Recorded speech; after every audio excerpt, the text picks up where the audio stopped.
Hello, you guys. My name is Amelie, and today is my birthday, and I wanted to just come on.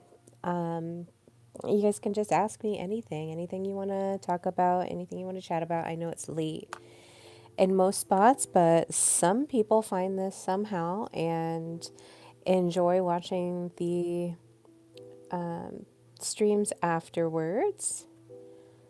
I don't know if I can get my music to pop out. Sometimes you can get her done. Um, but yeah,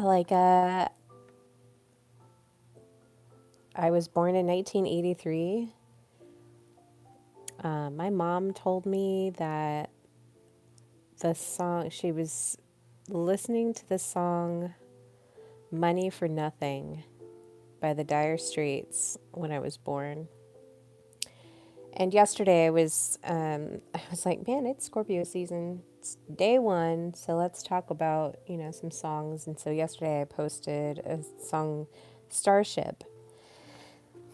And I know that at some point I'm going to hit a moment where I start talking about the music that we're singing and kind of the era and the music that we're singing and how the songs that we're singing are, you know, have an influence in our life because when you speak something, you're essentially speaking something into existence. And so it's just kind of an interesting concept to think about. So I noticed this, I think it was last year, I was listening to some divas singing like Mariah Carey and who are the other ones? Whitney Houston.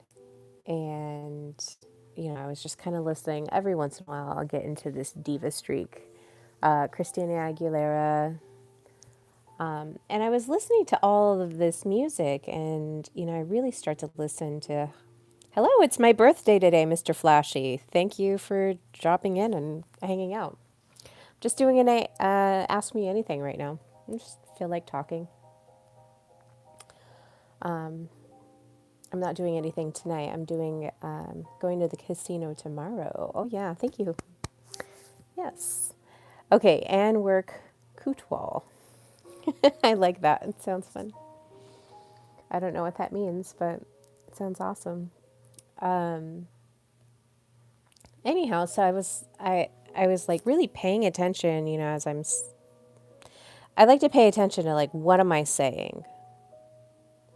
And I'm very intentional about what do I say and making sure that the things that I say hold something for me. Deborah Lyon. Arr! Yep, my birthday today. I am doing well. How are you doing? Um, I'm just chill. I'm just actually really relaxing, you guys. I probably should have washed my face, but I didn't. I was just like, I'll take my jewelry off, put a hoodie on, just relax in bed and hang out with the people and talk with them. So ask me anything, you guys. Thank you for the lovies. Uh, Anyhow, so like yesterday, I was like, Scorpio season. I'm gonna post some songs about how I relate as a Scorpio, how I relate to these songs.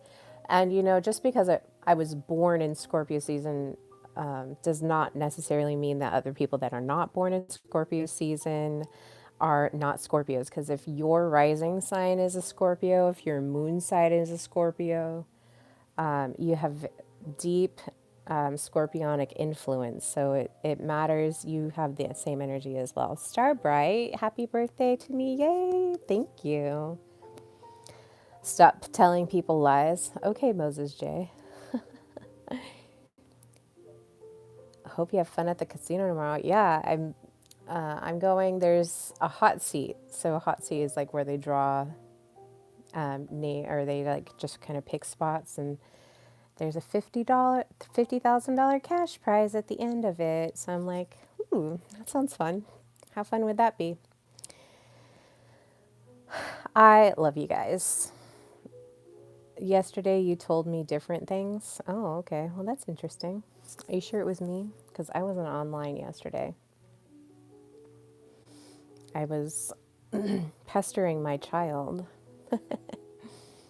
Mr. Flashy. Damn, I know 50K would be really nice. Um, Heck, even 1,000 would be nice. I just like to win. No, not online. Oh, okay. At home. Okay. That's interesting. Okay. Bawani. Hello. Deborah. Hello, hello. Mrs. McKinney. So anyhow, so I was thinking about, all these scorpionic influence that we have around us, and how somebody with a rising or even a moon can have these really potentially deep feelings, especially the moon signs. Like, I can't even imagine. My moon is in Gemini, and I think that's pretty crazy. But having a Scorpio moon, I think would be, I mean, it's already a deeply emotional feeling. Like, you can't help it. So it's interesting. Yeah, Moses J, I don't know who you are. The only person that was in my home yesterday was myself and my child. So I'm not playing stupid, but I'll AMA with you. Matthew, welcome. Hello, hello. Adam McSmarts. Hi, how are you? Ask me any questions. I'm just gonna chit chat. I think people like the chit chat. Spirit Hunter, you sure? Sure about the ask me anything? Heck yeah, let's go. I'll answer it to the best of my ability. So I've been kind of picking these. There's a certain evolution because you start as kind of in this chaos. It's very chaotic, having really strong emotions and not knowing how to process them. Like, it's hard for anybody, but when you're experiencing them on a very deep level, it's even more difficult. So I can speak to my own experiences.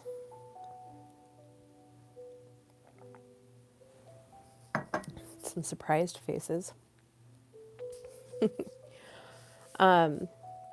Anyhow, so today's song, so yesterday's song was Starship. Oh my gosh, I always forget the name of it. How does it go? Not Can't Hold Us Down. Let's see if I can look it up.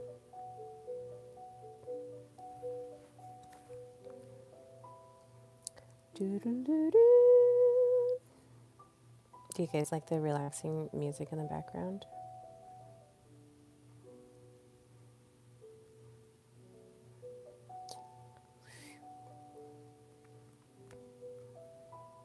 Where are you from? I am from Oregon, United States of America.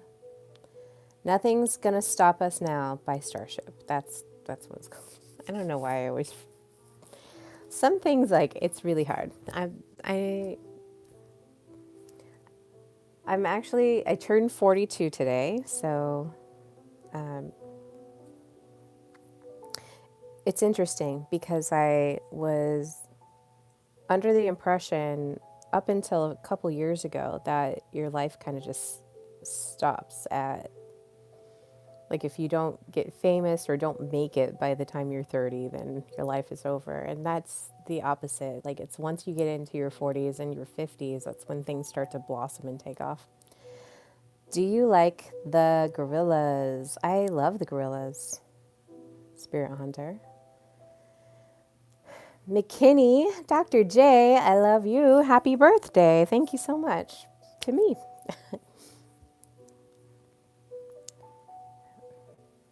Um, Word that should be in the dictionary. Revelationary. Revelationary. I don't think revelationary is in the dictionary at all. So instead of revolutionary, it's revelationary. Because a revolution is a circle, a revolution around something. It's a circle. But revelationary is like the aha moment of truth of a situation. Thank you. Like I just experienced a revolution of born days. I don't know how you say that.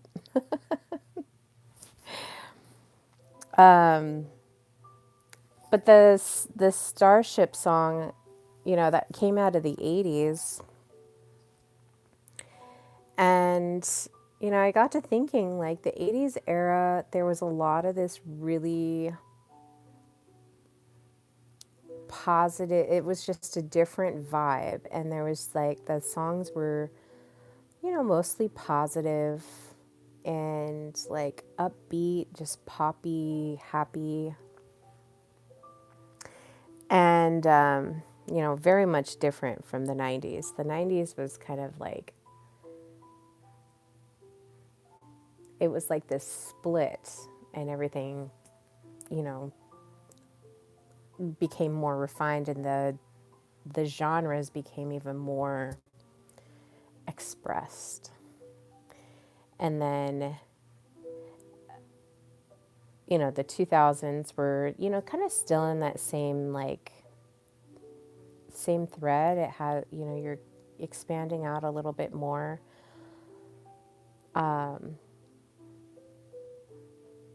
And today it's kind of hit and miss. And it's really interesting. I'm curious to see like how AI is going to affect music. Because right now, the amount of AI that I actually like utilize in my life is very minimal. And if I overdo it even a little bit, like I can feel this spiritual drain or this spiritual illness from using it. And I don't know if anybody else has experienced that, but there just comes a point where I'm just like exhausted from even like looking something up on Google and seeing the prompt of AI prompt, and I'm just like, I don't even want to. And then it's also to kind of go back, piggyback on that. My son is a Generation Alpha, and he like mocks me. He's like, "You're reading the AI one?" Like, oh my gosh, you noob. So, like, I think even Gen A has this different attitude towards AI and how they kind of interact with it. My son, at least, is, I don't know if he's different from his peers. I try to ask him questions to see, are you different from the peers? Like, or are all your friends kind of in this same thread of distrust of AI? And it seems like there is amongst the youth kind of this distrust of AI. Like they've been around it. They grew up with YouTube, not like I grew up in the mountains. Like they grew up with all of the things. But the beauty of the Starship, nothing's gonna stop us now. It's like this upbeat. The things can fall around and go to pieces around us, but as long as we're together, we're still going to make it. We can make it out of this. And so there's this like exuberance that was embodied in this 80s pop music, like MTV and stuff, that, I don't really hear a lot of in other music. Sorry, guys. I ate potatoes, so I got some carbs, and I might just pass out. If I crash out, that's why. So today's song, I chose Number One Crush, which is completely like opposite of that. This is a psychopathic, obsessive song. Okay. Like obsessive, possessive, seductive. It has this haunting bass line. Cuzzy. I don't know how to say your name. Ergen? I don't know how to say your name. I don't even know the first start of how to say your name. Cozy? I'm very much cozy. Cozy Tenem. I will also say this, like, I love Gen A brain rot. I don't even know if it can be qualified as Gen Z, but I love slang and I love secret languages, and I don't know why, but I always have this like rebellious streak. And so when the kids rise up, I'm just like, heck yeah, kids, go. Um, I'm like a weird aunt type mom.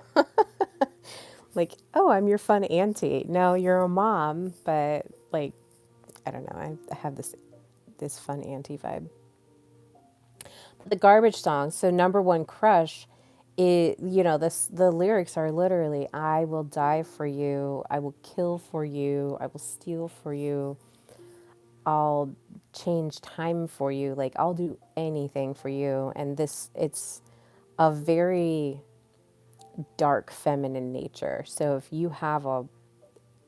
you're in this dark feminine nature, and this is like scorpionic energy when it's unevolved, like at its base, instinctual, like out of the box. If you don't know how to harness that power, like this is how it shows up. It's it's so raw, it's so erotic, it's magnetic. It can be intoxicating. I talked about love bombing last week, and this week I was talking about hustle versus divine love. And these two songs are kind of on these opposite ends of this darkness and this lightness of this emotional nature that really embodies the scorpionic energy. Okay? Like the Scorpio passion, the Scorpio obsession, the Scorpio possessiveness. Like Scorpio has a stigma for a reason. I don't think it's the most hated, but it does top three. It does top three the most hated signs. Aw, I love you too. Thank you for joining me. Spirit Hunter's back. Thank you for coming back. But yeah, like the obsession, the possessiveness is real. I was talking, I think it was in Love Bomb, or maybe it was in this last stream that I did, episode, Hustle Love. When you have control, the more control you have, the less trust you have. Okay?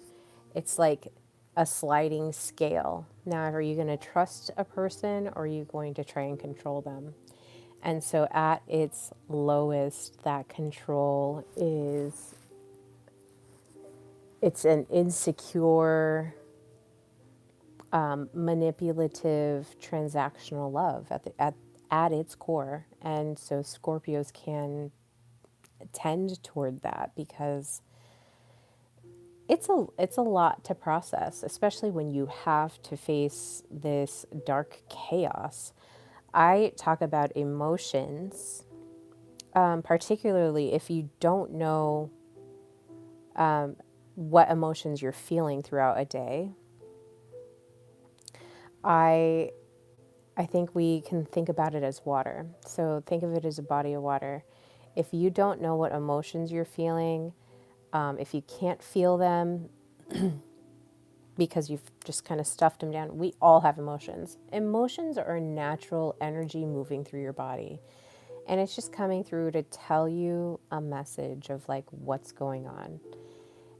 Much like a thought would pass through your head and an emotion, that feeling is flowing through your body as an energy to tell you something about what's going on, either in your body, around you.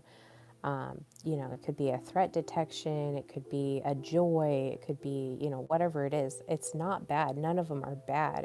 It's merely coming up to say something for you. And if you bottle all that up and you don't deal with it, like I found I think it was at the end of last year, I looked at an emotions wheel. And here I thought I was just like disgusted. But no, when I started looking at that emotions wheel, I found that I had a lot of anger. There was a lot of anger, and it was hard for me to process through it. Okay, Jezalopes? Did I say that right? Hello, welcome. Thank you for joining and thanks for popping in. Love it. Um, but there's this polarity of light and darkness, and so I think the Scorpios that are not evolved enough to be able to dive into their murky water and figure out like why is it murky, that they have a harder time and that they tend to hurt people because they think that controlling or manipulating them into being in their field, being around them just feels good. Like I tend to spend a lot of time alone, and part of me is like, okay, you can spend time alone, but you also have to balance that out with being around people. And I love to talk to people. I love to be around their energies and to experience them. Thank you. Yes, happy birthday. I keep on saying happy birthday to other people. It's not their birthday. But thanks for joining. Love it. Um,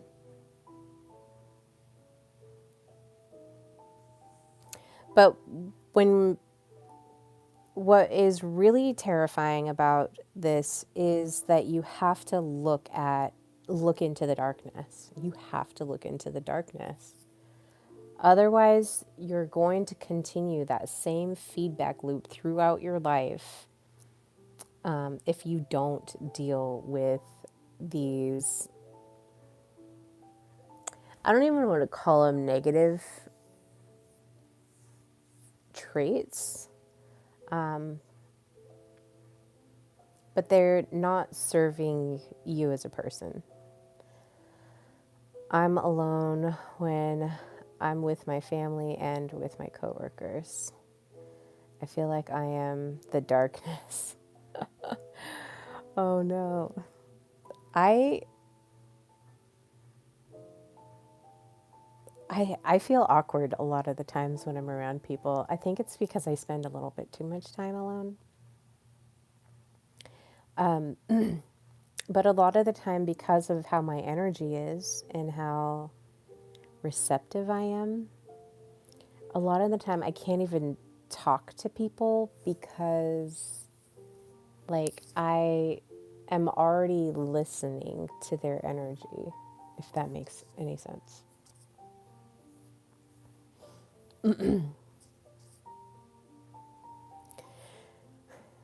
So the obsession, the possessiveness, that control, really, once you can kind of let that go and embrace the transformation and the surrender that comes from evolving and being of a higher mind, which is, correlated to our nervous system, which is why I talk about it all the time. The nervous system is your measure of where you are in the scale. Kind of gives you a little bit more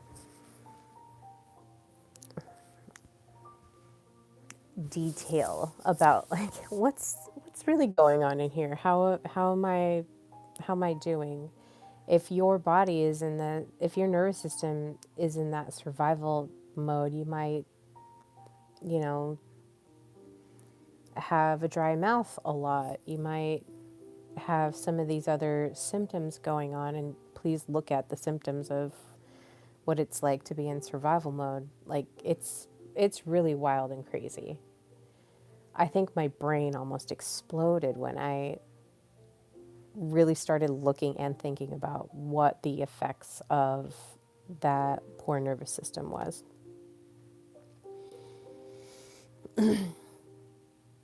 So we've got these two completely polar expressions of these feelings. And, I for my birthday, I got a gift from the casino. The casino sent me gift rewards. So I'm I'm using it right now. If you guys can hear music in the background, it's a wireless speaker. And I'm not a huge music person, but I was like, you know what? That would be really nice to have for my bike rides. And yeah, that would be wonderful. I feel like I'm in the darkness. Carrot Man Cone. Hello. How do you do? So, anyways, I was listening to. I was on a Britney Spears kick. I just felt like it. It sounded fun, and of course, I want to say I grew up like in the 2000s. I really started listening to Britney Spears, and I followed her music for about 10 years. Really loved it. And now, like, when I go back and I listen to, some of the songs, like, I have these memories that come from when I was listening to those songs when I was in my 20s. And, some of them, it, knowing where she is now and hearing the words to the songs that she was singing, it does not surprise me that she is in the state that she's in right now. My heart kind of hurt for her a little bit. And for the longest time, I felt pretty connected with her because of that music, because of the messages that she was singing in those moments. And unfortunately, if she is the same Britney that is on the Instagram, you guys know what I'm talking about. The knife wielding one. The one that wields the knives. You were born in the 90s? Oh, nice. Like, born in the 90s? Like, by the time 2000s hit, it was, I was 16. I think I was 15 or 16. No, I was 16. Y2K. So, but anyways, I was listening, to her songs, and like a lot of them are like pining over love and like not actually getting to that, union that the song was like wanting to get to, if that makes any sense. So here we are, a whole group of women singing and chanting these songs where it doesn't end pleasingly. Like it doesn't end in Born in 95. So I think that's Zoomer, but you've got a little millennial in you. That's good.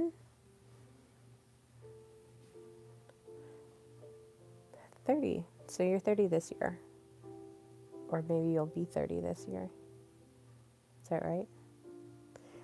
Um, but I was listening to all albums. It was just kind of this mix of, different versions of Britney, different albums. And, I couldn't help but think about all the women that were singing along to these songs and enjoying them and loving them. And I'm one of them, so I'm not, spilling, not spilling anything that's not right. 30 years old. Nice. Um, but it's no wonder like our dating scene is in the area that it's in. It's no wonder that you have this like disconnect. And I was listening to, I follow a dating coach because he makes me laugh. He's really funny. Um,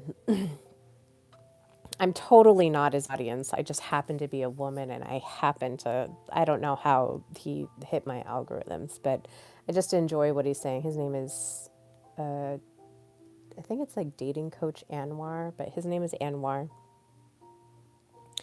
And he was saying, if you're wanting to find a relationship right now, do it now because the dating scene is going to change drastically in the next couple of years. And, you know, yeah, there might be some truth to it, but I also think like if we're not using our words with intention and we're not being really mindful of how we speak, like ever since probably since 2020, I've had some pretty strong experiences that have shown me it is vitally important for you to be careful about the things that you say.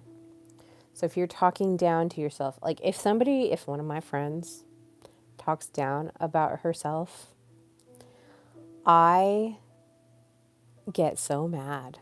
I'm like, who is hurting you right now? Like,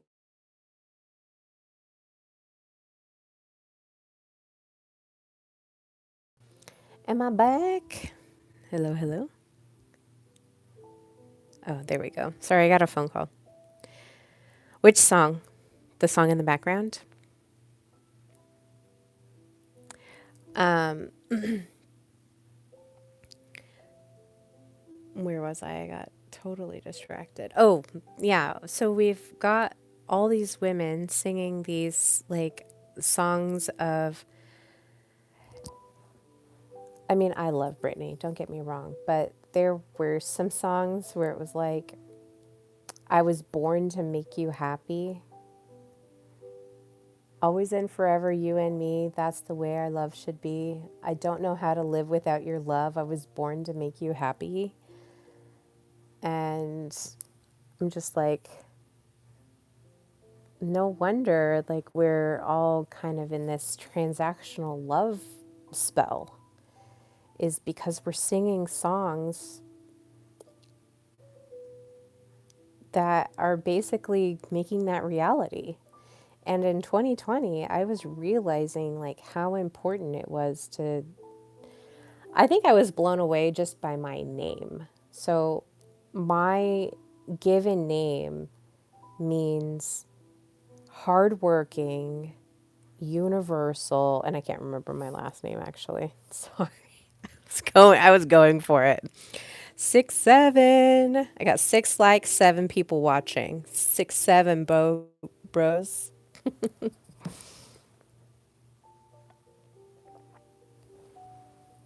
What song do you like? I like all kinds of songs. But I think as I get older, I'm really being intentional about what kind of songs I listen to. Like everyone really loves, and I'm really sorry if I butcher this and you guys like them. I apologize. But I think it's the Red Clay Straits. And there's this song, and I bought it because it sounded beautiful. And then I got to listening to the words, and the guy was talking down about himself, and I'm just like, I don't want to be around that kind of a guy. Like, I don't even want to like hear the song anymore. What about the love song? Oh, the love songs? Oh, that was called I was that one was Born to Make You Happy by Britney Spears. Let me see if I can pull her discography up.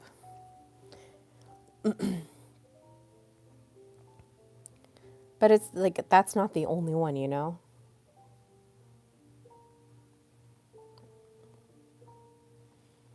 Britney. And don't get me wrong, I love Britney still. It makes me sad to see her in the way her she looks like what she's experienced. They say when you turn you the face you get when you turn 40 is the face you deserve or something like that. We can look it up in a second.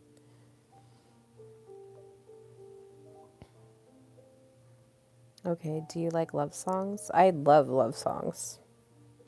I was singing all kinds, but then, I start listening to them and I'm like, "Oh, wait a minute." I'm moving you guys so I can read and chat with you instead of my funky side, whatever I was doing.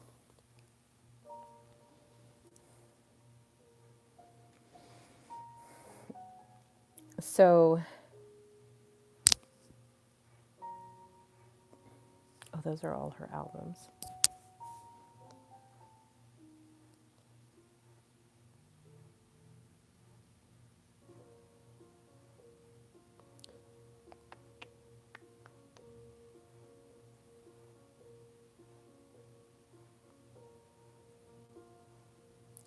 Do, do, do, do, do, do. Do, do, do, do, do.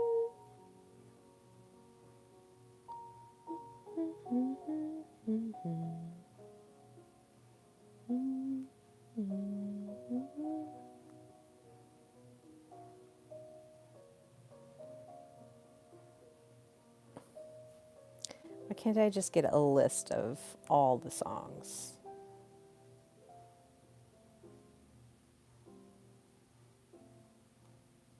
The internet sometimes, you guys. I swear. I had a good day today. I went to work and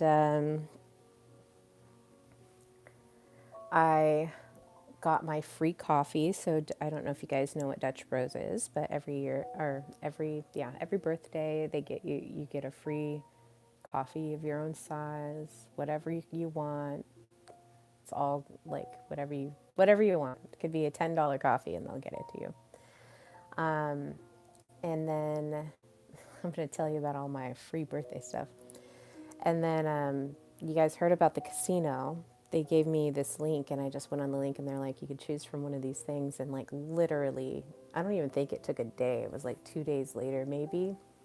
I had a box with my little speaker on my front porch.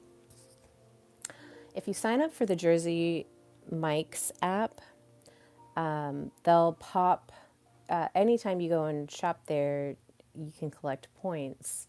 But on your birthday, they'll give you 72 points for a free regular size, whatever sub you want. So I had that for lunch. And I'm sure there's other free stuff that I could have gotten. I haven't gone to Sephora for my free birthday credits.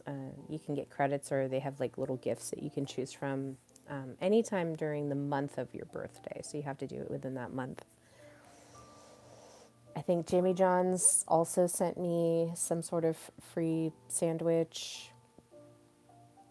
Um, I think my other local, you don't have to go to the coffee shops. You don't have to go to the coffee shops like on your birthday, but I like to, well, I had a 32-ounce banger this morning. So I'm just like, hey, okay, I'm really tired now. Mr. Flashy, aw, it's a great day to be alive. I love living. Oh, thank you. Yeah, my Cash App's up there, RadSoulAmelie. If you guys feel like giving me some gambling money, I'd love that. I find that the money that is given to me is more lucky than somehow I found your channel again. Oh, cool, Mr. Flashy. The last time I went to the casino and somebody gave me money, well, I went to Vegas.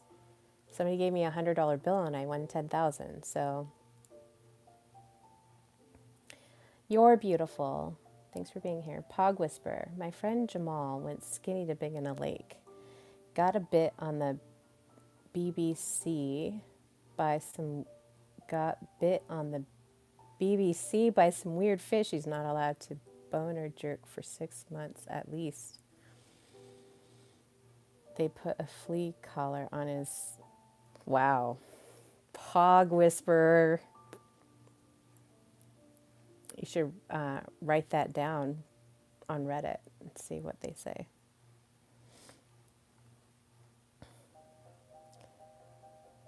I just want to know what was on the...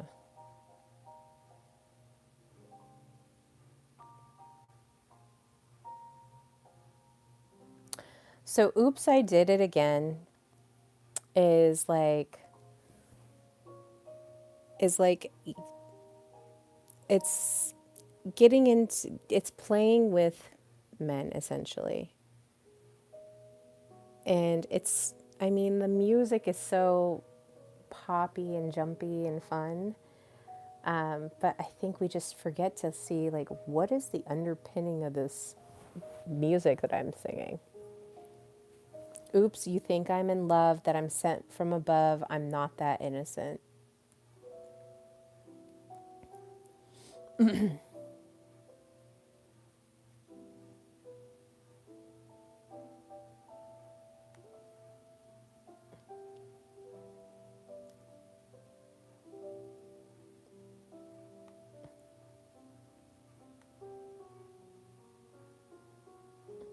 There was a song called Lucky. If there's nothing missing in my life, why do these tears come at night? Oh, and my favorite song, which is I'm Just a Girl with a Crush on You. What is that song called? Can't Make You Love Me. I love this. I love that song so much. But let's look at the lyrics. If it'll show me.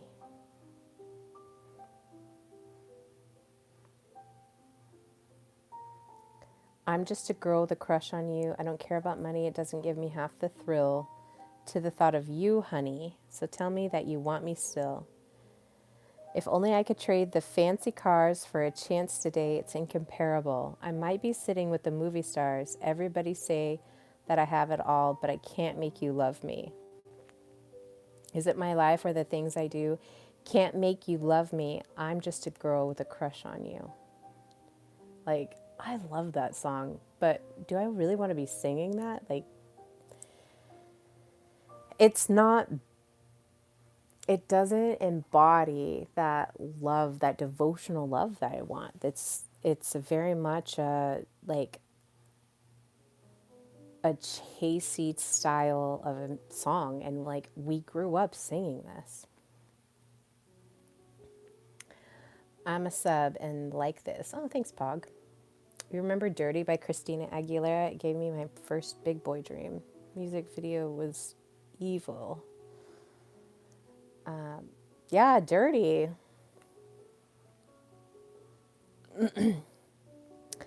That one was on Christina's Stripped album, I think.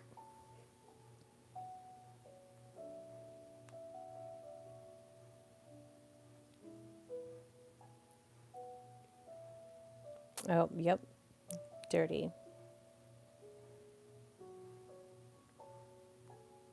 But just the lyrics. That's all I want.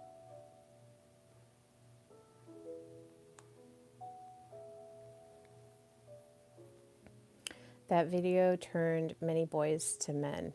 I don't know about that.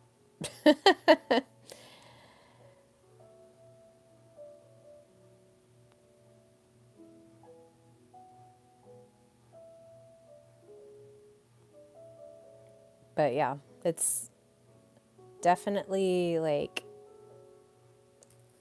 I think if we're looking at dating and relationships and finding a companion, like the music, that might be fun like on the in the dance club, but like longevity wise, it's not gonna feed your soul as much as some of these other songs. So like the Starship song I was talking about, it just had like, yeah, there's a little bit of doom and gloom going on. Like there's stuff that's happening, but the people that are, singing the song, they're like, but we're together and so we can make it through this. And they're both singing it out loud to each other. It's not like, oh, I'm secretly pining for you, or I'm like being crazy. Sweat dripping over my body, dancing, getting just a little naughty.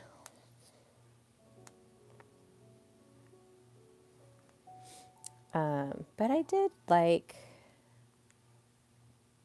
I don't know, I didn't really listen to a lot of Christina, but I did listen to this album quite a bit when it came out. My favorite song on the album, I think, is Keep on Singing My Song.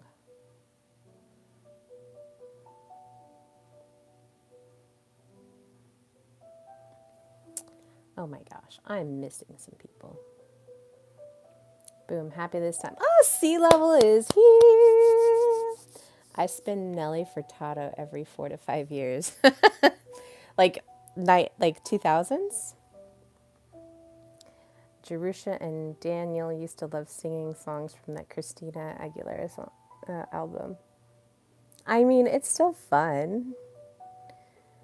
Christina always looked like she needed a shower. Yeah, especially in that Dirty video. First one or two.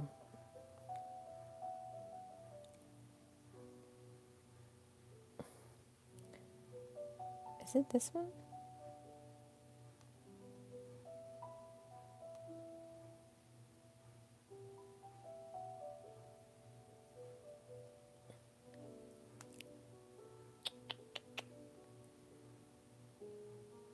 I woke up this morning with a smile on my face. Nobody's going to bring me down today. Been feeling like nothing's been going my way lately. But I decided right here, right now, that my outlook's going to change. That's why I'm going to say goodbye to all the tears I've cried and every time somebody hurt my pride, feeling like they won't let me live my life and take time to look at what is mine. I see every blessing so clearly. I thank God for what I've got from above.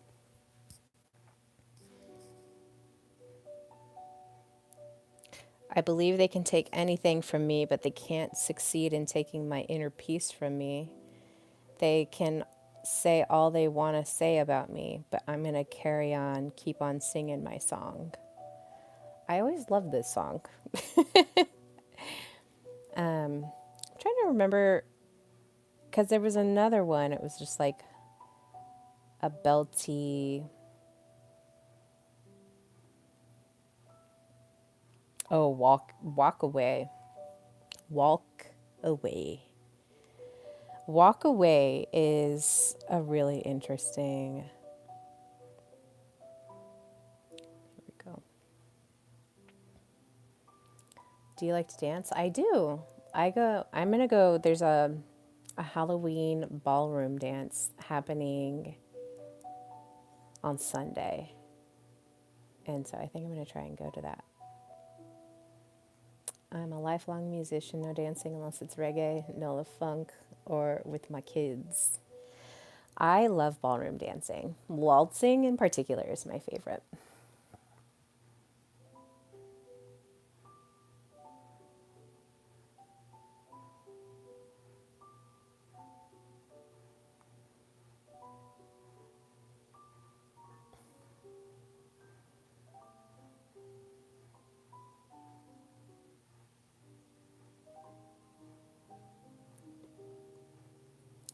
So, Walk Away by Christina Aguilera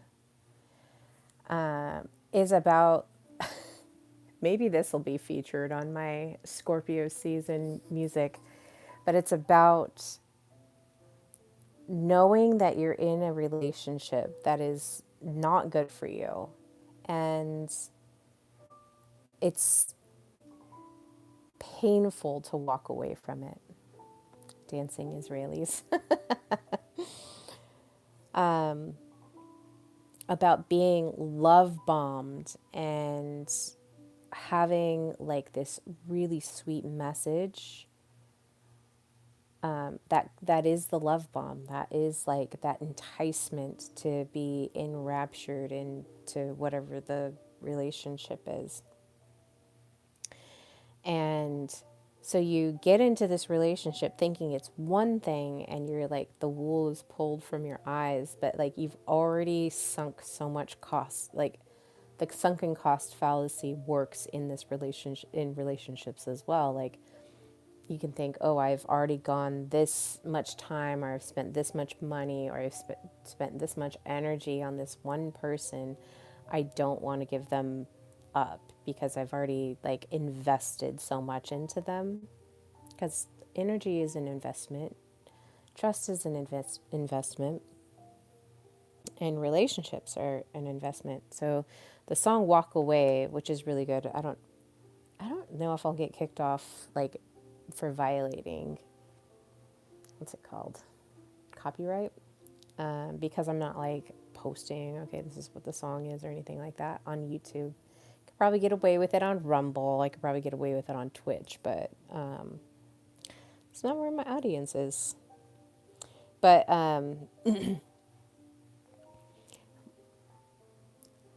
I forgot about this song, but yeah, it's about being used and knowing that you're being used and how much pain it is in being used.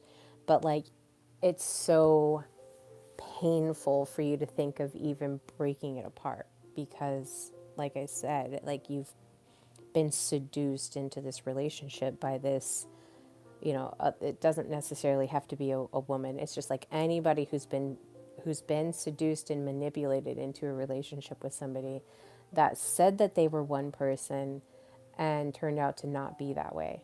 And I've known a lot of Scorpio people, because yeah, we find each other, that have that do that seducing, that do that controlling, and like figure out how to keep that. It's almost like a venom, right? It's almost like a venom. Tell me about your Halloween costumes or cool Halloween costume ideas you've seen. I'm obsessed. I'm obsessed with Batman, with Tim Burton's Batman, with Michael Keaton and is it Kim Basinger? Help me out. SL, calling a lifeline. Help me out. Is it Kim Basinger that's in Batman? And Jack Nicholson. And I am obsessed with the album, you guys. That was produced by Prince, I believe. Yeah, the first one. Yeah. Okay, Kim Basinger, and she's Veronica.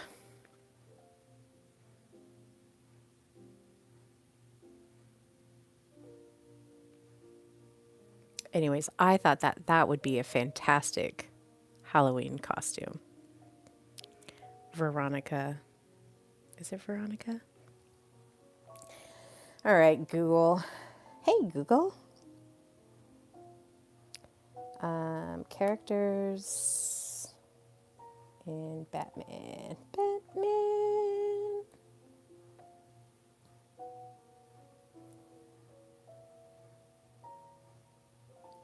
Vicky Vale. That's what it is. Michelle Pfeiffer. Yeah. Dude, that one is my favorite. I love both of them very, very much.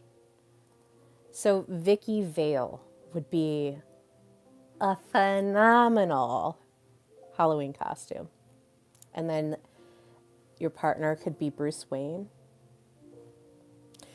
or the Joker, right? The Joker. You just have a terrified Kim Basinger look. Vicky Vale.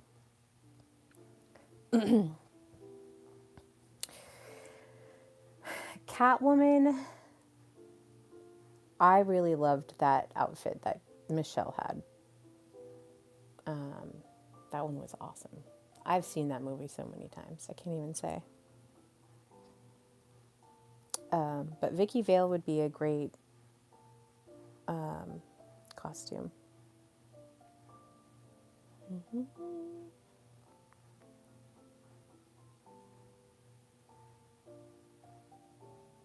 Oh, she's not popping up here. What else was I thinking would be a good one? Easier to pull off than full body leather. Kim's pantsuits were intense. In the Batman? Let's see if I can find some images. I'm just thinking of that final scene when the Joker, she's sitting there with the thing on her face, and the Joker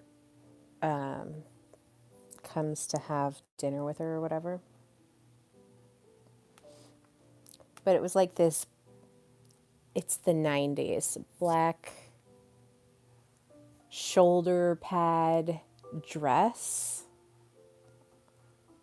sometimes low cut in the back, with the black stockings, black pumps, and then the 90s poofy hair. Was it the 80s? The 90s poofy hair, I'm just like, that's awesome. I just don't think I could rat's hair my nest that many times. I just want to see Vicky Vale. Come on.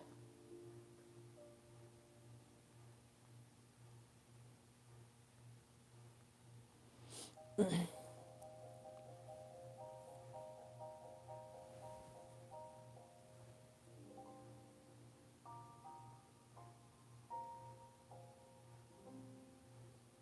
trying to find the outfit.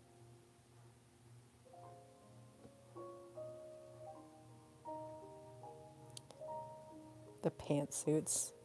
This one though, SL. See, isn't that cute?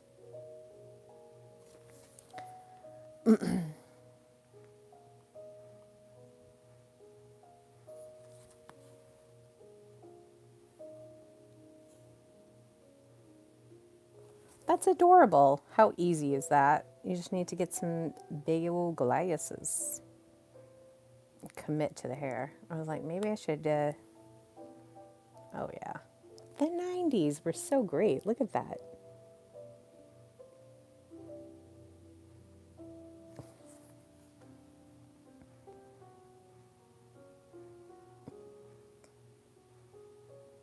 I don't know why this outfit makes me laugh.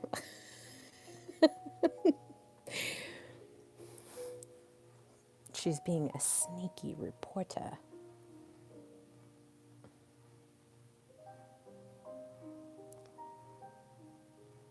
That's it. That's all the photos I'm going to get. Week. But when she's at dinner,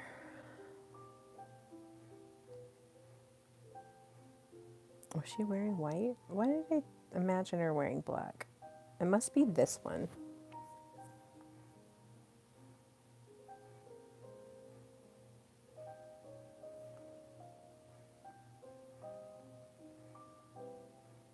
I don't know where it took me. This one, though.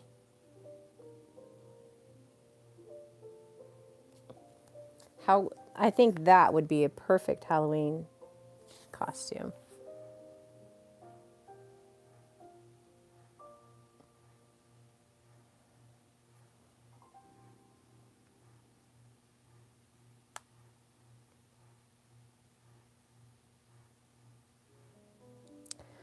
I guess she was wearing white. I thought she wasn't. I only dressed up a handful of times. The wig was fun but itchy. Wait, did you dress up as Vicky Vale?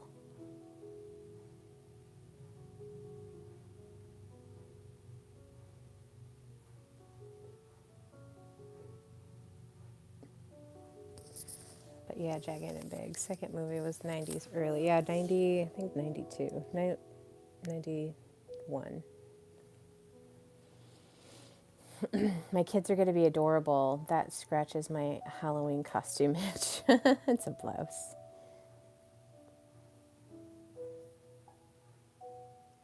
Yeah, vampire-y.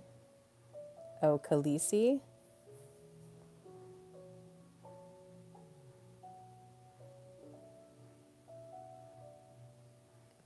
I don't know. I just think that would be fun. But I also think that would be fun to wear every day, too. It's 9/11, you guys. I was so tired. I was like, I don't even know if I want to go on. That girl from the Game of Thrones. Did you dress up as her? Or is that what you're going to be? I still haven't decided. I have a couple wigs. And I found more dresses, you guys. I was going through my closet. I'm like, okay, I'm going to get rid of some dresses. Like it's a little out of control. I was just looking at how like overstuffed my closet was. I was like, nobody can use this thing. And so I was like, I should count them. So I counted my dresses, and it was 100. And then I was cleaning another spot in my house, and I found a whole pile of more dresses. Uh, a wig and a dragon and a toga. I did some years ago. Yeah, exactly. I put it together. Yeah, midnight on the East Coast for me. Love to all. Oh, have a good night. Are you going to bed?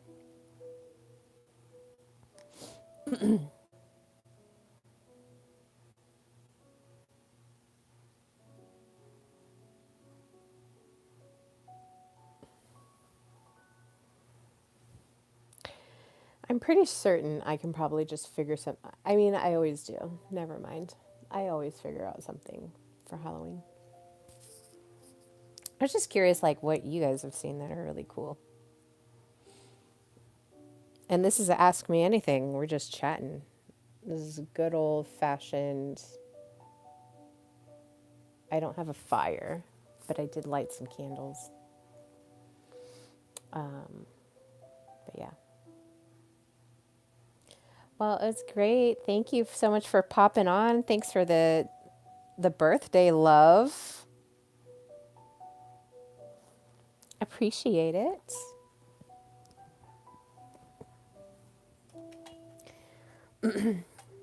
I don't know who it was.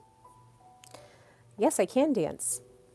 I learned how to waltz. I've done, I think it's American rumba, or because there's like international rumba, and then there's another version. So I learned the American version. What else did I learn? Just a few ballroom dances.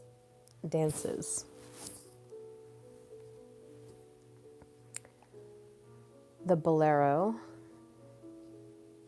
Um,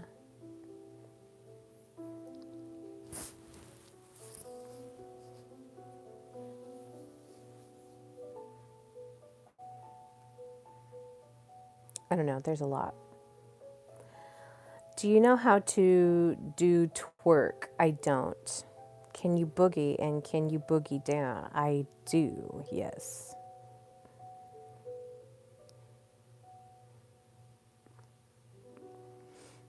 Um,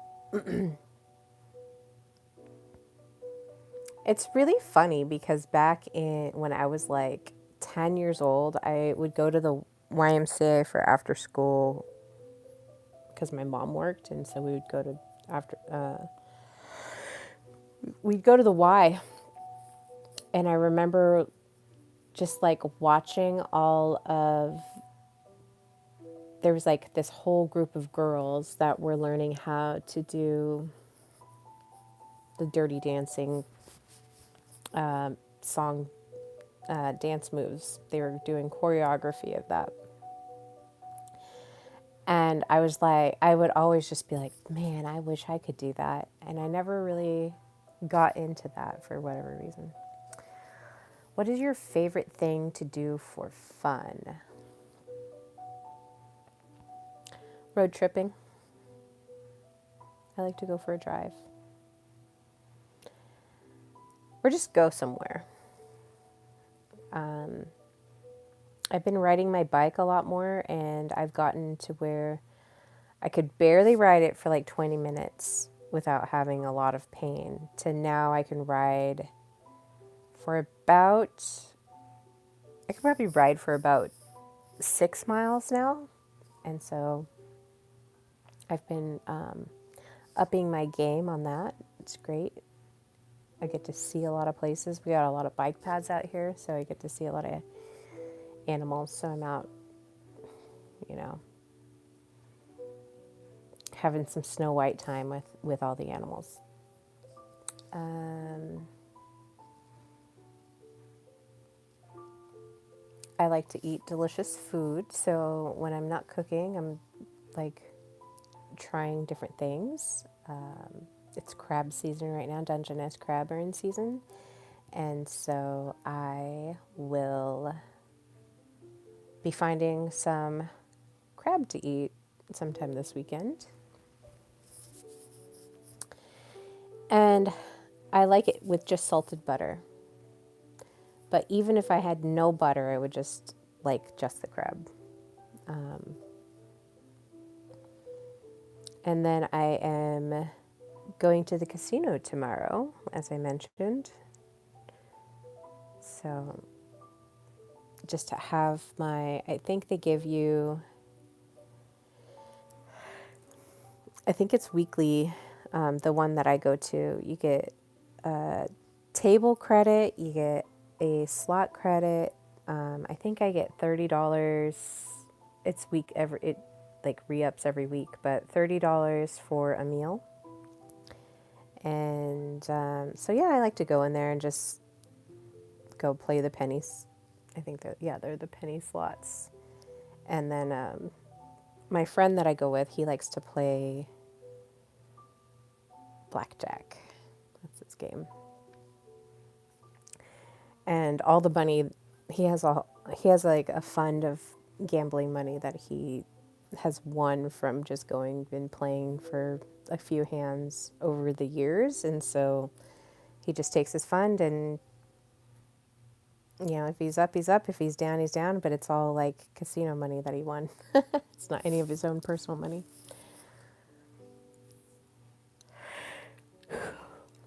But I am also getting tired, and I'm sure you guys are tired, except for you, Sea Level Bear. I'm so good to see you. I'm so happy that you're here. The fun fund, yeah, it's very smart. It's very smart. He's a good casino buddy to go with. We have a good time. We we mesh well together. I know. Happy birthday. I mean, for another less than 3 hours. 4-2 Sea Level. That's me. 42 now.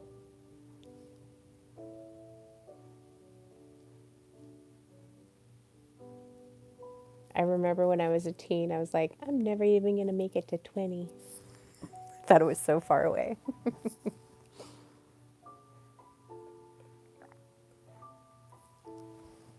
But as I was mentioning earlier, like 40 and 50, like your life, like things don't start happening until around that time, anyways.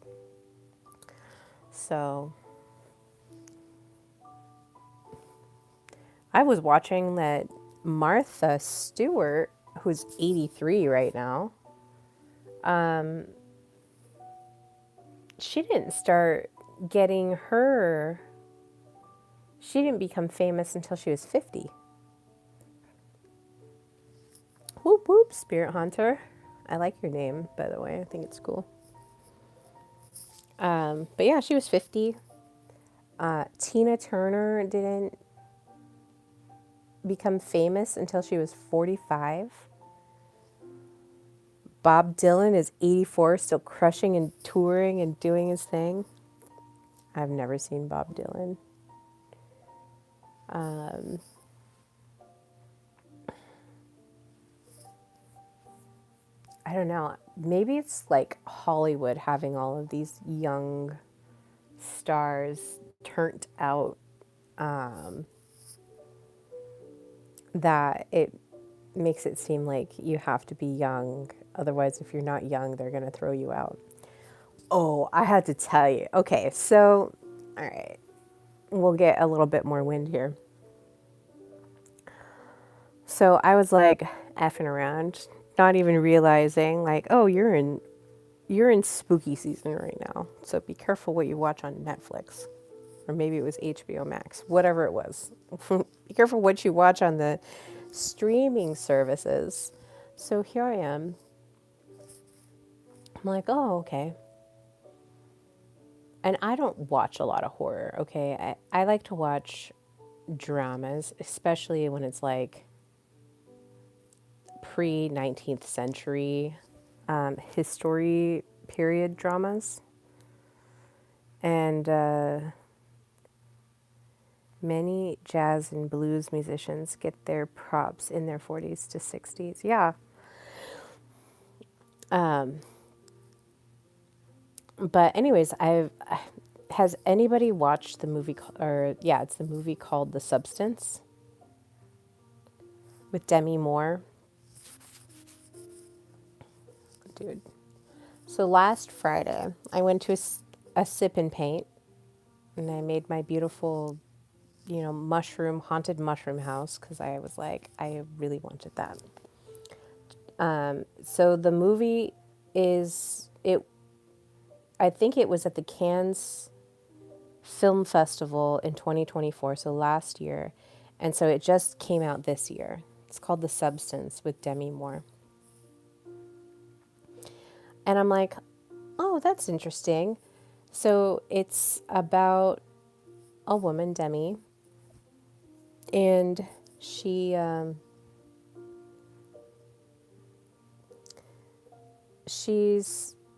they say like she's in her 50s in the movie. Nice, she could be quite good. Yeah, it was good. But it also like was a little psychologically horrifying for me. So I'm not telling you to go out and watch it by any means because I had to turn it off. Like I could not finish watching the movie. It just kind of got into this weird, I don't know if it's because I haven't been watching horror and seeing the trend of horror, but I don't even remember. I think the last horror movie I watched and couldn't finish was Final Destination, and Final Destination, the first one. So I don't know when that came out, but that's like the last time. The writers are all still the writers are all psychologically disturbed for sure. Sea Level. It was crazy. So the plot was really interesting though. I'm like, oh, this is kind of a neat psychological thing, and it's very much a sci-fi-ish like vibe. And so Demi's character is a fitness instructor, and she does these fitness like slots on the entertainment, and everybody loves her and tells her how much they love her. And so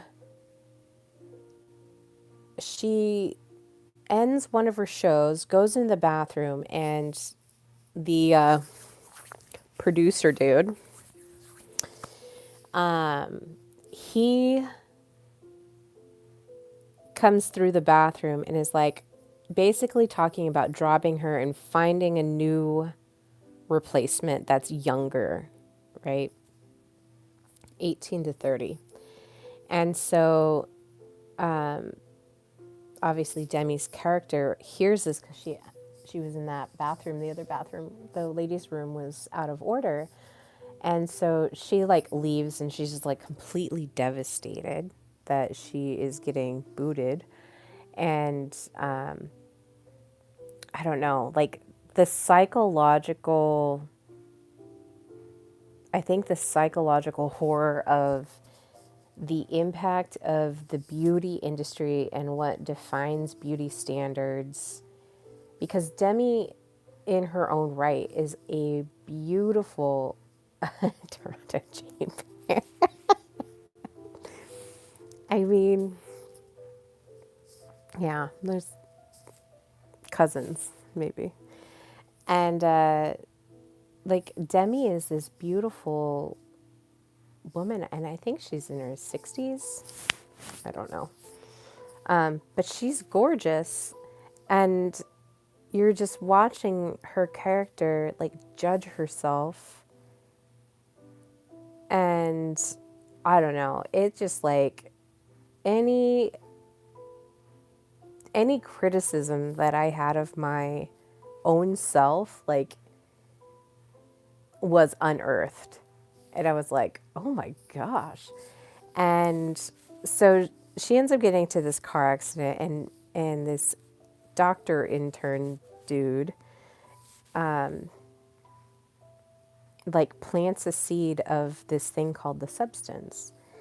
And like, are you ever going to watch this? If you're going to watch this, then just like don't listen to the rest of it. But so she gets a phone call. Or no, she gets a like, he leaves a phone number in her pocket of the hospital after she got out of her car accident.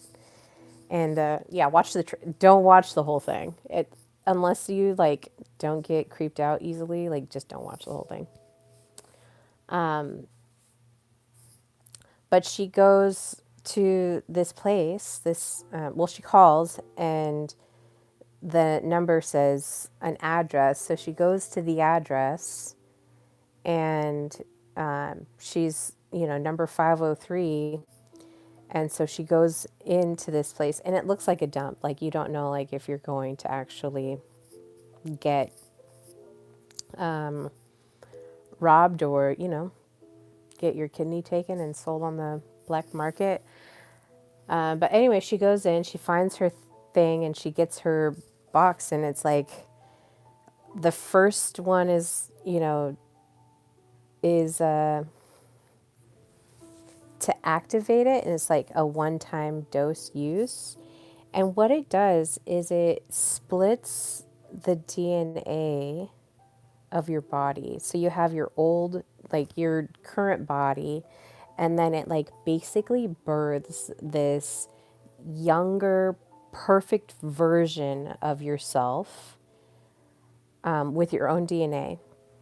But like it's not its own entity, it's still a part of you. So you have to harmonize your current body with the younger body, and each one could rob from each other. I only do nonfiction anymore until the kids are bigger and I have a brain again. Yeah. It's well, it was very psychologically, there was definitely some psychological drama going on, at least in my brain. And then for the latter half of it, it was like this sci-fi, because all right, well, spoiler alert. If you're gonna go watch The Substance, then turn this off. Um, but so what happens is the current body character's own lack of self-love. So you split a week. So you have your week with your current body, and the other one is sleeping and it's like getting fed this whatever. And then the next week it's the younger body, and then the current body is sleeping. But what happens is the current body is just like, oh, I want more time. So it robs from the current body. So it robbed a day, and then her finger went from, being demi into like being aged, kind of like an old, like witchy finger hand. And then during the current body's week, she just like sits in front of the television and then eats like all this food. It just doesn't treat her body well. And it starts to affect the younger body.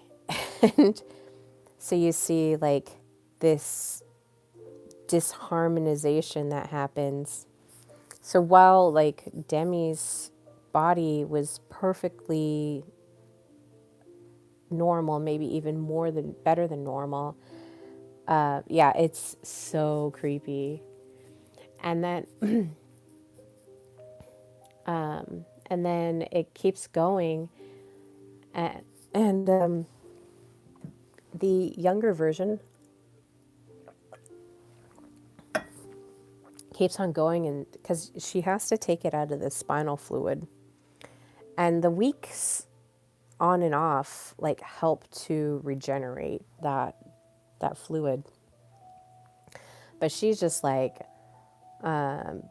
just drains her completely, the current body and the aging body. And the she ends up yeah she ends up like beating the older body, I think either lifeless or to death, and goes and tries to do another injection, like the first day injection into the duplicated body. And just it turns into this horrible formed, like Goonies like character.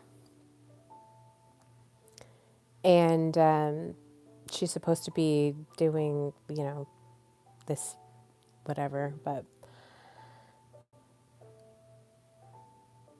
like that whole, I had to turn it off because it was so horrific. Like I didn't know what to make of it. Horror is horrifying. And I didn't know what I was getting myself into. I didn't even think like, oh, it's October. Like there's going to be a lot of horror shows out there. I was like, holy smokes. Like I, it took me like a full 24 to 36 hours to recover after watching that. It was pretty rough.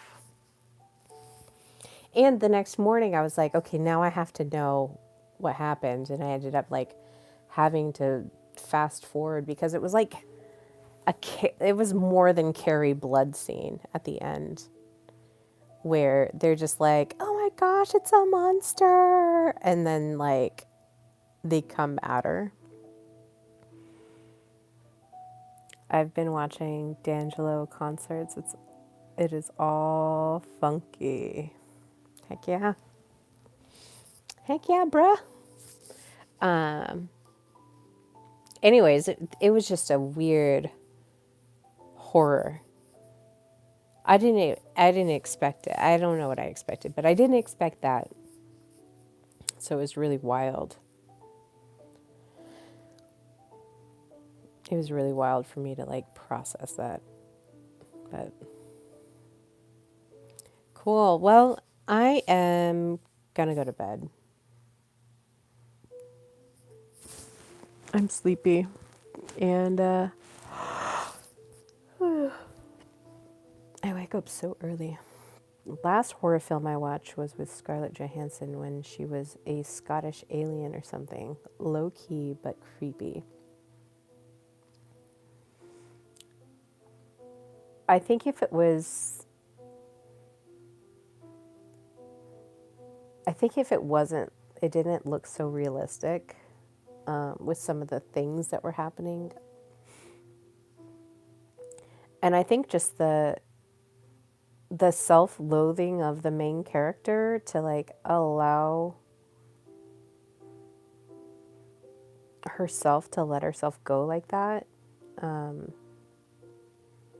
and even take the substance was crazy. And she's like in denial. But yeah, it was wild. I don't recommend watching it if you haven't watched horror in a while. Substance is bad. Don't do the substance. Don't watch it. Don't do the substance. But it's like, is that just a pre, what do they call it? What do they call it? Is that like pre-programming for the women like taking Ozempic and those kind of injectable things to lose weight? Yeah, foreshadowing precursor. Is that really what that movie was saying? You know what I mean? Because they don't just make them for no reason. There's definitely something to it, but like all these women are doing Ozempic or like GLP-1s or whatever they're called. I think they're GLP-1s, but they're all out there doing those. And that's all I could think is like they're doing these at home self injectables. And she didn't know what she was getting into. There was no like, oh, this is what's going to happen. Like she literally had a body born out of her spine. The horror. It's funny. Um, that's interesting. If I at least get that out of it, that'll be a good thing because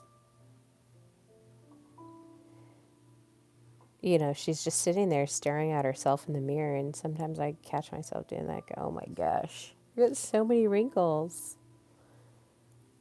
It's hard to imagine that I'm getting older. I don't feel older.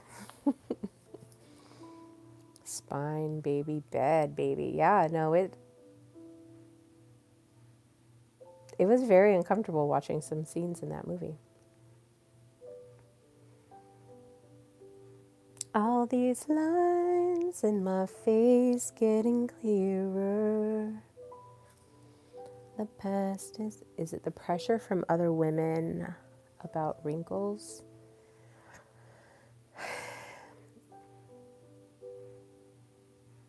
I think it's not the pressure because there really is no pressure. It's just like a self it's like a thought loop that just goes through my mind of, I don't know.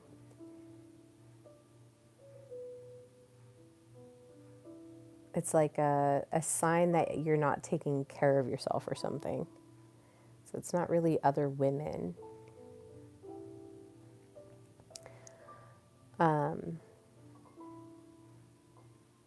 it's just like you're noticing certain things about yourself that it's like, oh, okay.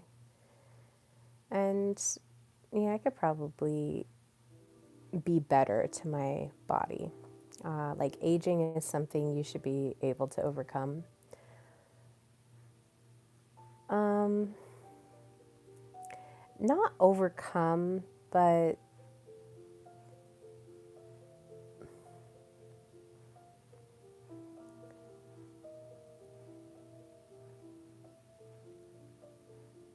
I think it's just looking like you might be tired all the time. And it's like you've abused the biological usury system from stressing, because it really is from stress.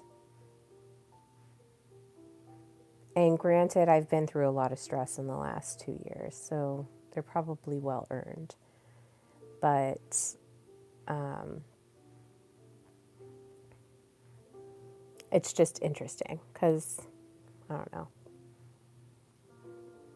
Man, if I don't look tired all the time, that would be a miracle. How many kids do you have? Two?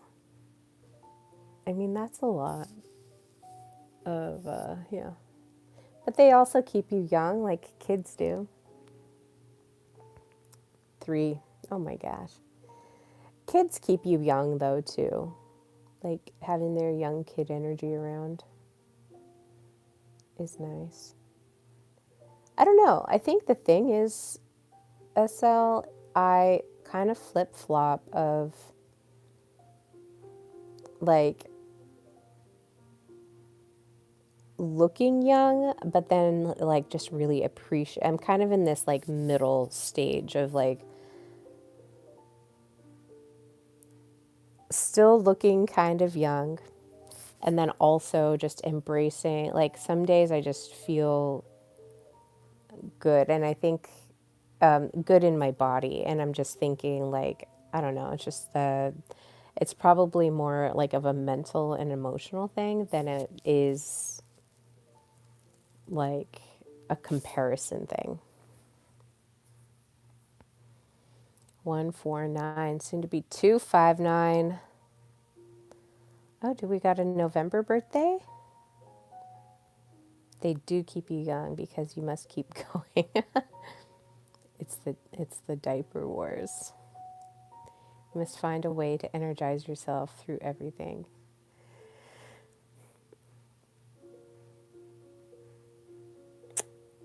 Yeah, and I'm in a big transition too. December, January, and the oldest August. Aw. So coming up. Um,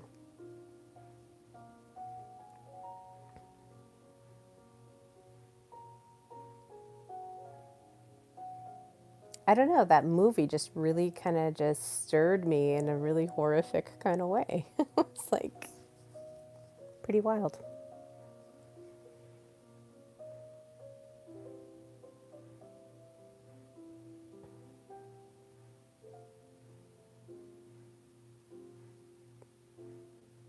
And I think it's just a flip flop of all these things are available. I know it was a really bad movie. I shouldn't have watched it. But then I had to watch the rest of it. Like, then what happens? Does she just die? Which, spoiler alert, she just ends up dying on her little Hollywood star.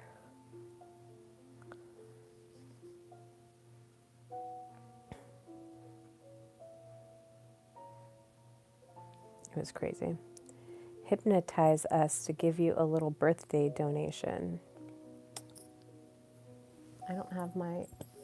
So tired. That's not going to work. I don't have anything to hypnotize you with. Give me gambling money.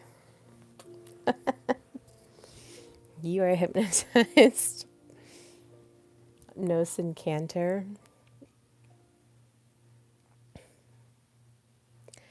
But yeah, no, it was not a good movie. It really was what in the 90s you'll remember this when they were like, "Oh my gosh, the magazines are going to ruin the girls' self-images."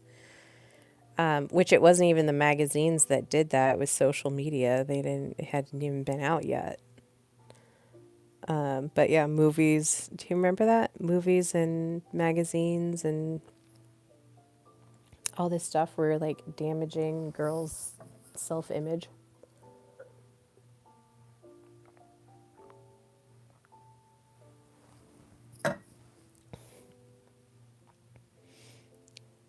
I like how I'm like a hypnotized.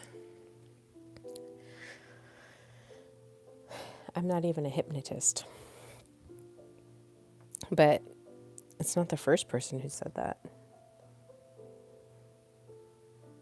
So maybe I am. Yeah, even the news is bad. Greta. Oh. But you remember that. Like back in the day, they had, "Oh, we need to put explicit warnings on all the music." And then I remember distinctly, like, it was, "These young ladies are being targeted with the magazines and the entertainment." How much is gambling money? The way you talk and body language is very hypnotic. Oh, I did not know that. How much is gambling money? 1,133 US dollars. You're so funny. I don't know. Just somebody dropped a 50 earlier this stream, but 20's good. I mean, the way I see it is the energy that you give, like, do it with good luck in mind, because that's the energy that I go into my to the casino with. The last time a man gave me $100 bill at the Cosmo, and I hit a $10,000 jackpot. So just the energy, good luck. Not a, it needs to be this nominal amount. Just a, I feel like giving you this much money because I think you'll turn it into something more.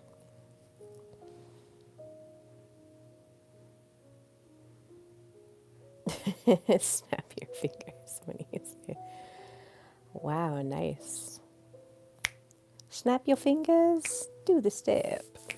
Oh my gosh, that was so good.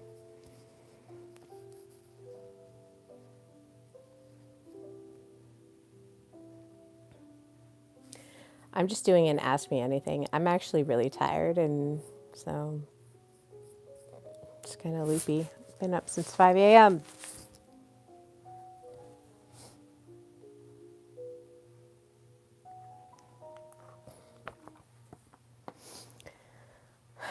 Oh, I turned my music off. My gosh. Play.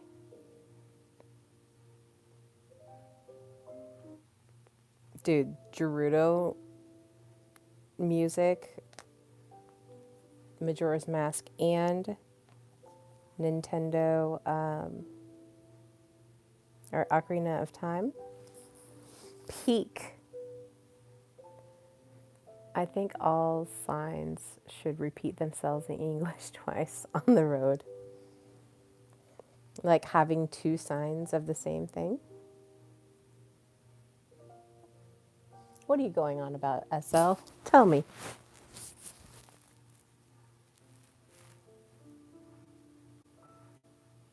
How's Texas?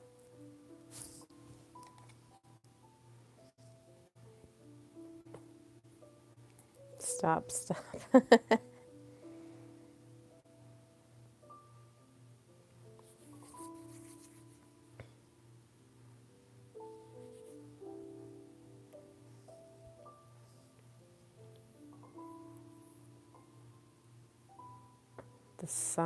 The stop sign should say it twice.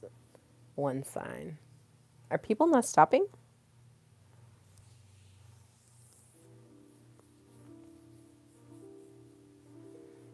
Texas is great, warm and friendly. Where were you before? New Hampshire? Vermont?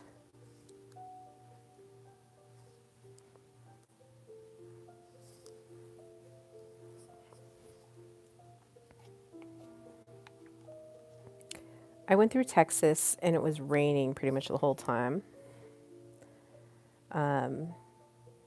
I was told that Albuquerque is sunny 360 days a year. And the 2 times that I went through Albuquerque,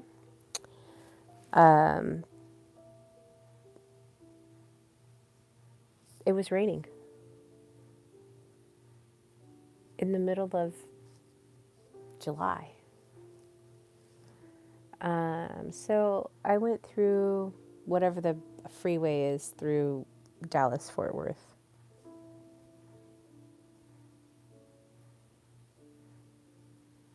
You bring the low pressure vibes. Is that what makes it rain?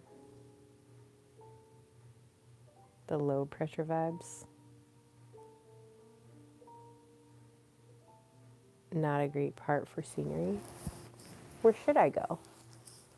I think Shadow lives in close to Austin, like an hour away. Where did you move to? Galveston? Houston? I haven't been there.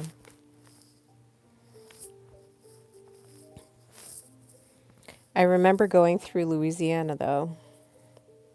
I was wearing it. It was so swampy. East Texas is beautiful, the coast, the valley. Oh, that's the jam.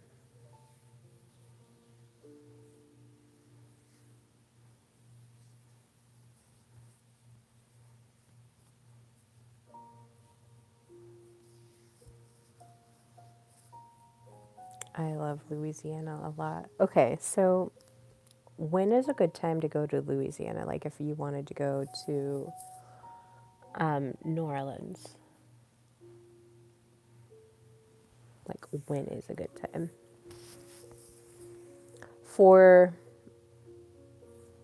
somebody who loves the rain and also not it to not be hot. Because I went through in June, at the end of June, beginning of July, and it was hot.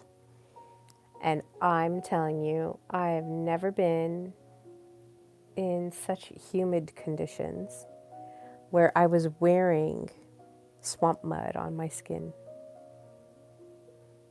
Yeah, it may need to be like during Mardi Gras time.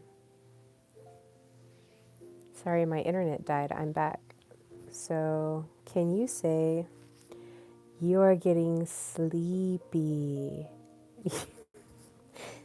You will send me $100 for gambling, because never stop gambling. And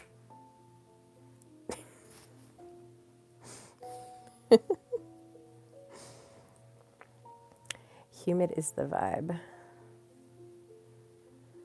It's not the vibe though. It's only the vibe when it's like 50 degrees out.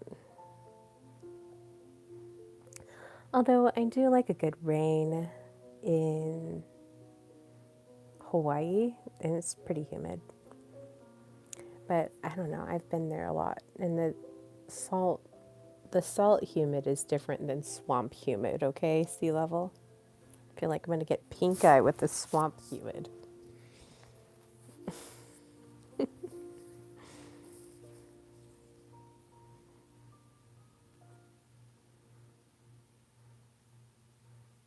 It is salty down there.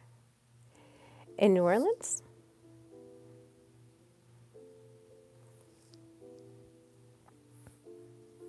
Southern Louisiana. Yeah, it is.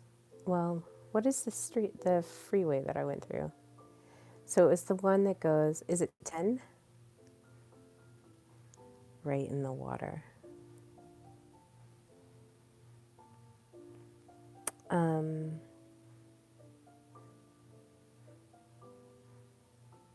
I went to,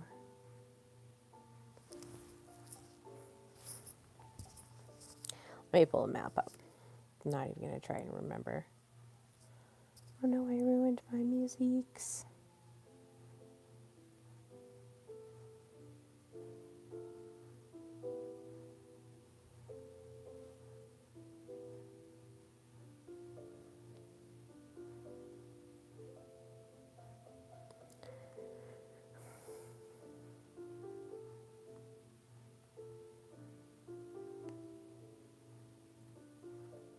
Oh, I don't have maps on this?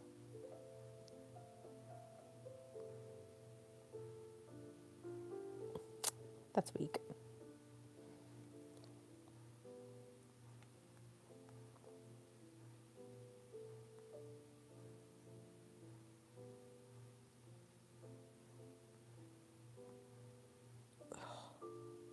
Dude, I hate Google Maps. It's like the worst. You hear that, Google Maps? I don't like you.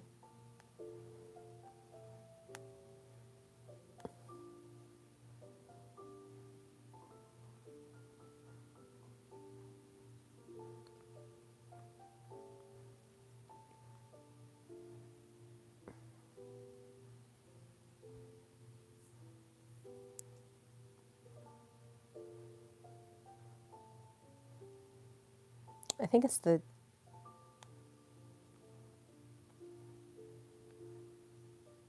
20 is what we went through, right? Yeah, the 20.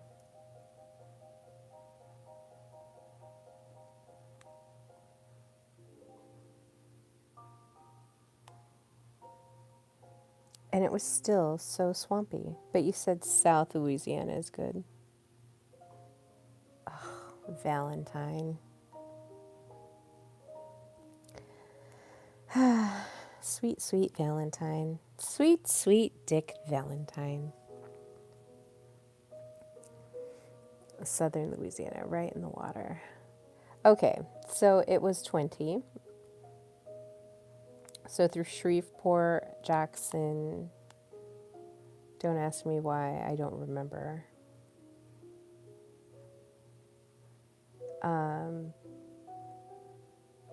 I think through Birmingham, Alabama, and then Atlanta to South Carolina.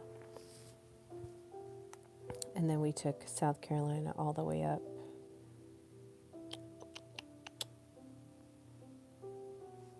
to Lancaster, Pennsylvania.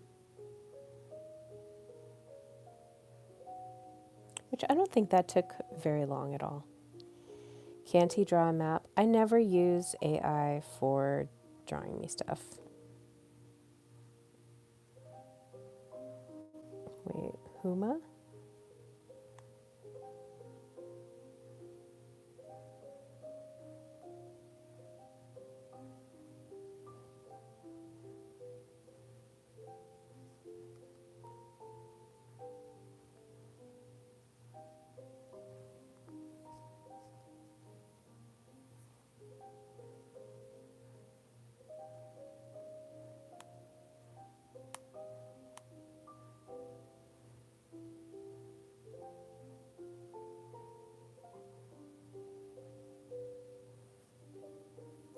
The Huma, is that how you say it? The Huma Bayou?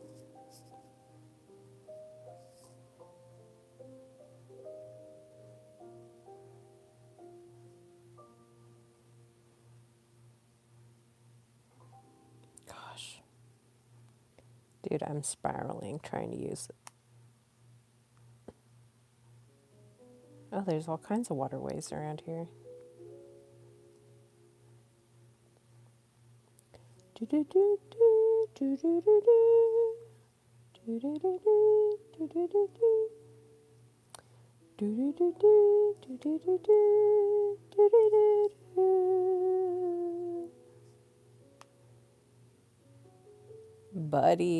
oh my gosh.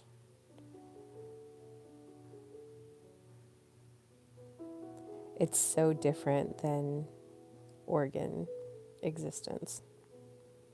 Is it because it's all Swiss cheese? They have roads over water, and that is it. Swamp and ocean.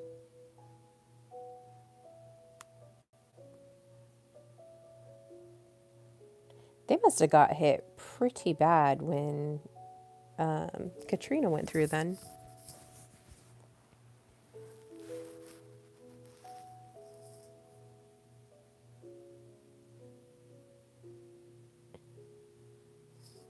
Because that's crazy. And people still live there, which is even crazier.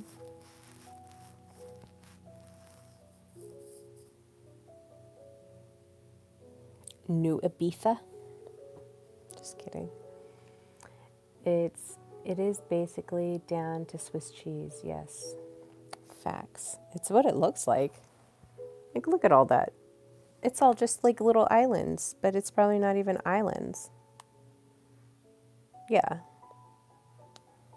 Like this. Look at that.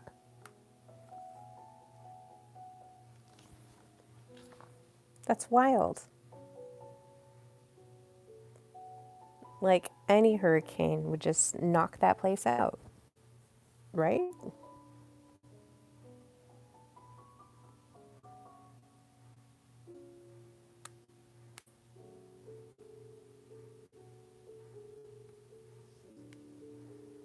It's crazy to me. Anyways, my friend and I want to go to New Orleans anyways, and she lives in Hawaii, so she's used to humidity.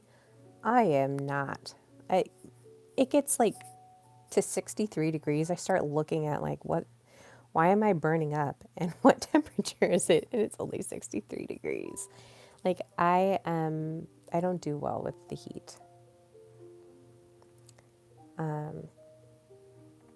Like the Everglades. Yeah, I really wanted to go to the Everglades. Well, really I wanted to go to Alligator Alley, which I think is right above the Everglades.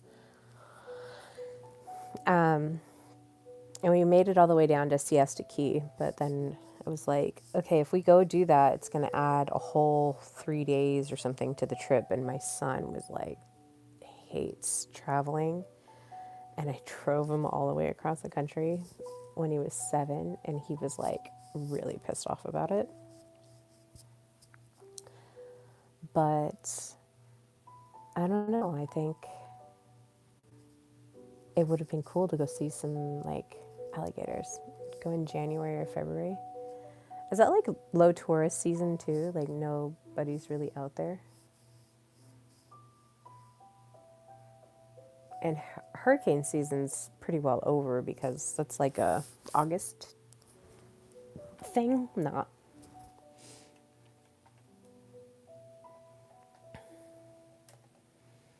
That is peak.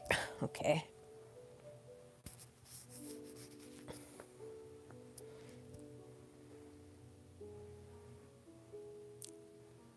I can't go yet. I don't get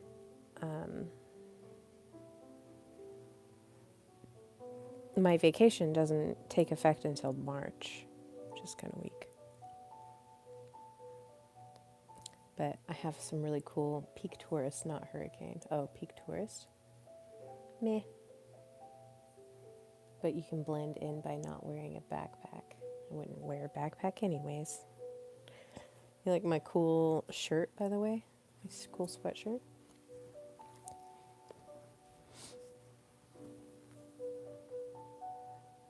I don't know. I think it'd be cool to like fly out somewhere, rent a car. Maybe fly out to Houston. rent a car and just drive up the from Houston through to New Orleans.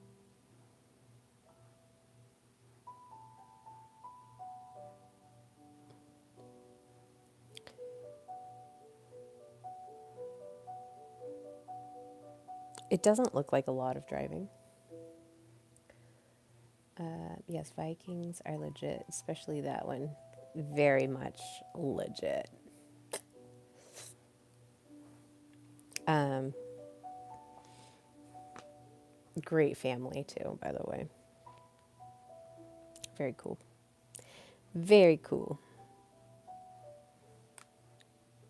Yeah, I really wanted to go see some alligators and then drive out the little Key West to Key West, drive on that bridge thing. I thought that would be cool too. But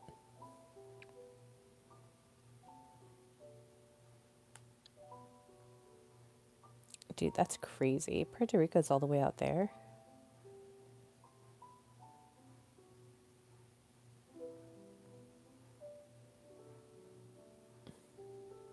Let's plan my next vacation. I want to go somewhere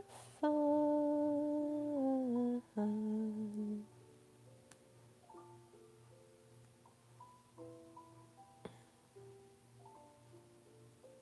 I got invited to Roatan, so I think I should just go do that first. Now that's warm. Yeah, is that what it's called? I was being really naughty. I was wanting to just touch America's tip. A delicious drive if you like Southern Cajun and Creole. I do very much. We have a place called Bag of Crab, and they have this. It's so good. It's like Cajun crab boil or seafood boil or boil bags or whatever they call it. And it is so good. I get the medium because I'm like, don't want to be too crazy. I've been to the tip many times. It's kind of cool, honestly. Yeah, I want to go. I want to go touch America's tip. Drive on that road, whatever it is. Marathon Bridge. You can call it whatever you want. I want to drive on it to go to Key West.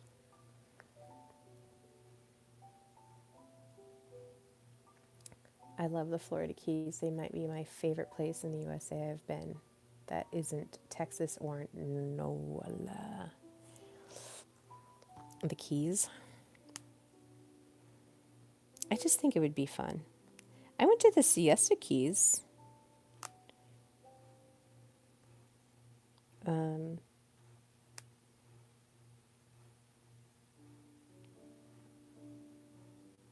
which is not quite Venice, but Sarasota. We stayed on the beach. I'd never touched sand like that ever before in my life. We had sushi, and the shrimp was the best shrimp I've ever had in my life.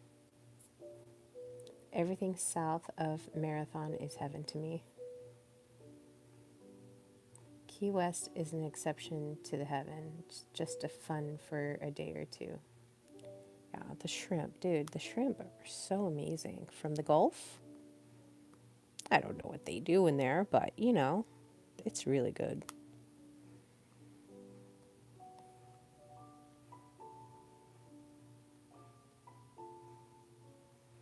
I don't know. Sometimes I think maybe I should like live in a different. It's really hard for me. I freaking love the Pacific Northwest, but just living in a different region for a little while to like see how it fits. I've never lived outside of the Pacific Northwest and been happy with where I was at. That's I love visiting places, but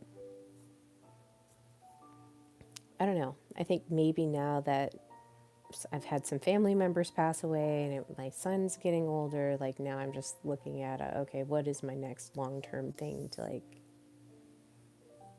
be at? We have those here too. Gulf shrimp are happy as all. Yeah, they're having a good time. So we have bay shrimp, and they're like really really tiny, and I still like the bay shrimp cocktail. I'll fuck that up. But the oh my gosh, the Gulf shrimp from when you're around the Gulf were like, it was so sweet and magical. And I was like, oh my gosh, this is not the Costco farm shrimp. I'm like experiencing like life different. Having home is cool, but traveling is a blessing too.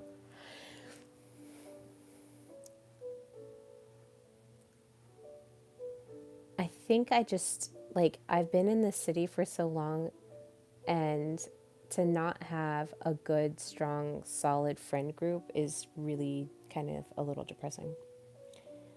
Tiny shrimp are good. They had those in the Netherlands, cold water. Yeah, ours are cold water for sure. But they're just like little baby guys. They're like maybe that big. Like they're tiny. Bay shrimp. But a Louis, a crab Louis, shrimp Louis, seafood Louis, that's my favorite. And you have to have horseradish in it. If it doesn't have horseradish, like what are we doing? If a Louis salad, no. That is rough. Good people abound out there. Yeah, those ones, but they're great. But they great in mass quantities. Yeah, they're.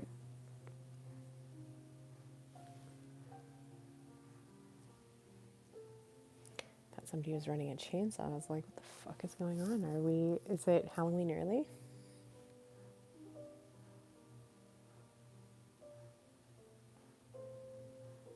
Okay, that's weird. All right, SL. Well, I'm going to go to bed. I'm tired. And people are going to watch this and they're going to be like, oh my gosh, that girl was sleepy. And I know. I think I do hear one. I'm really curious to see if it's true. But it was good. Lovely to hang out with you guys. I hope you enjoy the replay if you watch. Thank you so much. Thank you for hanging out with me on my birthday, and thank you for asking all the funny questions. I loved it. Thanks for listening to me ramble. I hope you enjoyed. I'll chat with you guys later. Bye.